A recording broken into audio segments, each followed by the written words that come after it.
Hey guys, GKPunk here, and in this video I want to talk about some changes, basically a wish list of mine in regarding Hitman's UI in the menus, and part of it also involves a little bit of in-game or that something that involves gameplay. So let's get on to the list. Let me know if what you think about all this list or any changes you yourself would like to see.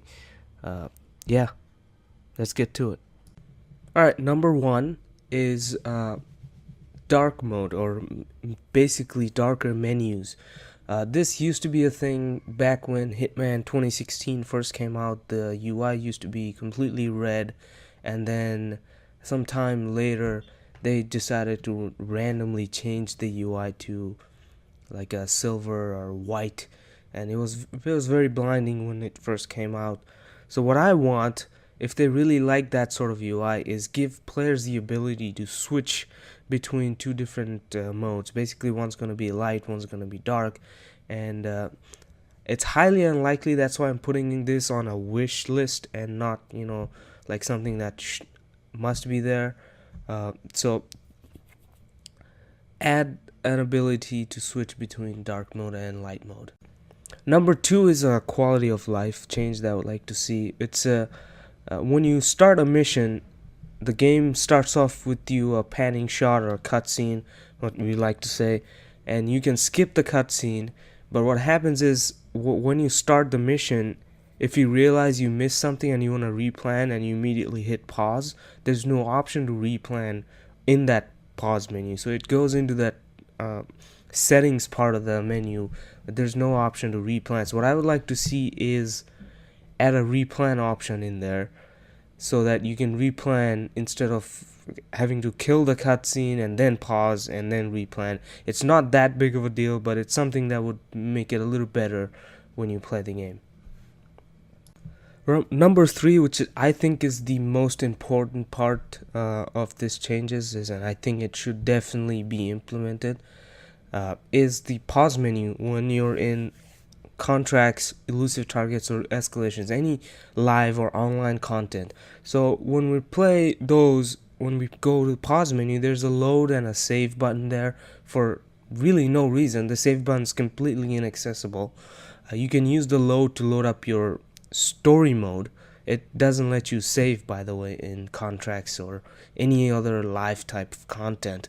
So in Sniper Assassin, the pause menu is like that, the way I would want it to be. There will be just a replan, restart, and the exit option when you pause. So those are the three things that should only be there when you're playing live content.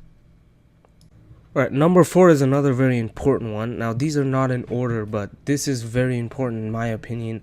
So when you go to your loadout screen and you have to select an item, you can click on it and then it goes to your inventory of all the items with your distractions, your explosives, your melees, and everything is there by category, but there's no way to jump one category to the other. Let's say you start off in the melee section, you can't just directly go to the explosive section just so you can go there and then just pick out your breaching charge or the duck or whatever it may be.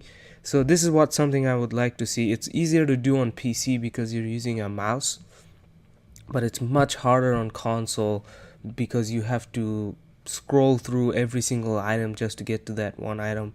This was a very good quality of life change for people who spend hours and hours on contracts or replanning and changing out their loadouts, or people who just play the game in general, because sifting through all these items is really tedious, and it could be a really quality of life change if they make it so you can just have a tab effect where it just jumps categories and goes to the next one or the previous one. This could be done on PC. Maybe you can use Q to go left or Y to go right, or maybe on console you can use the left and right bumpers to skip through the categories. So something I think you should look at. Let me know what you guys think. Alright, number 5 is another cool change I would like to see. This is also already in Hitman Sniper Assassin.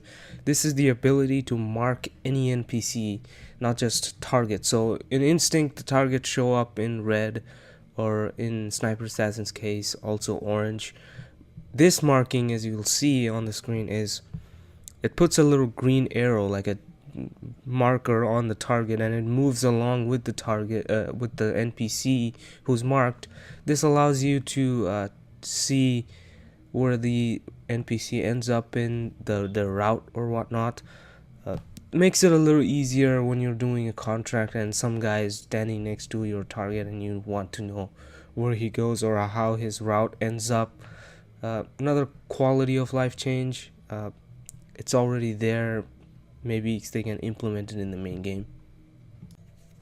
Alright, number 6 is rating. So there's no way to know whether you're spotted while you're in the level at the moment.